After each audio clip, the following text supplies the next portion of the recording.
హైడ్రా ఈ పేరు వినంగానే అందరికీ కబ్జా కోర్లకైతే ఒక రకమైన టెన్షన్ అయితే స్టార్ట్ అవుతుంది. సో చాలా ప్లేసెస్లో హైదరాబాద్లో అన్యాక్రాంతమైనటువంటి ప్రభుత్వ ఆస్తులను కాపాడుతోంది హైడ్రా. మరోవైపు కొంతమంది నిర్వాసితులు తయారవుతున్నారు. వాళ్ళ వర్షన్ కూడా ఇంకో రకంగా ఉంది. అయితే ఇక్కడ ఈరోజు కూడా కొండాపూర్లో హైడ్రా కూల్చివేతలు అనేది కొనసాగుతున్నాయట. దాదాపు 3600 కోట్ల విలువైన భూమిని ప్రభుత్వం చేజిక్కించుకోబోతుందట. హైకోర్టులో వాళ్ళకి సంబంధించిన కేసులో ప్రభుత్వం ఆ కేసును గెలిచినట్టుగా తెలుస్తోంది. అయితే ఇక్కడ రైతులు ఆధీనంలో ఉన్నటువంటి ఈ భూమిని హైడ్రా స్వాధీనం చేసుకుంటుండటంతో అక్కడ స్థానికులు అయితే ఆందోళన నిర్వహిస్తున్నట్టుగా తెలుస్తోంది. ఒకసారి చూస్తే కొండాపూర్లో హైడ్రా కూల్చివేతలు 36 ఎకరాల్లోని నిర్మాణాలు నేలమట్టం.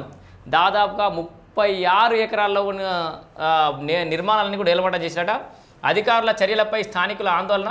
ఇటీవలే ప్రభుత్వ భూమిగా తేల్చిన హైకోర్టు. సో అది ప్రభుత్వ భూమి అని కోర్టు తెలిసింది.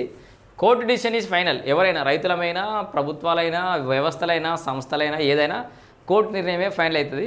సో ఇక్కడ హైదరాబాద్లోని కొండాపూర్లో అక్రమ నిర్మాణాలపై మరోసారి హైడ్రా కొరడా జొలిపించింది. ఇవాళ ఉదయం నుంచే భారీ పోలీసులు బందోబస్తు మధ్య 36 ఎకరాల్లో నిర్మాణాలు కూల్చివేశారు. 36 ఎకరాలను కూల్చేయడం అంటే మామూలు విషయం కాదు. సర్వే నెంబర్ 59లో ఉన్న 36 ఎకరాల స్థలం 12 మంది రైతుల ఆధీనంలో ఉన్నట్లు గుర్తించిన అధికారులు అది ప్రభుత్వ ఆస్తిగా నిర్ధారించారు. ఇది ఇంతవరకు స్వాధీనం చేసుకుంటే బాగానే ఉంటుంది.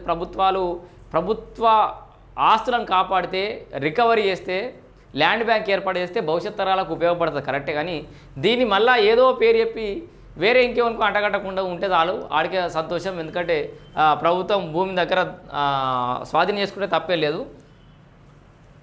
దాని విలువ మొత్తం 3600 కోట్ల రూపాయలు ఉంటుందని అంచనా వేశారు. కూల్చివేతల విషయం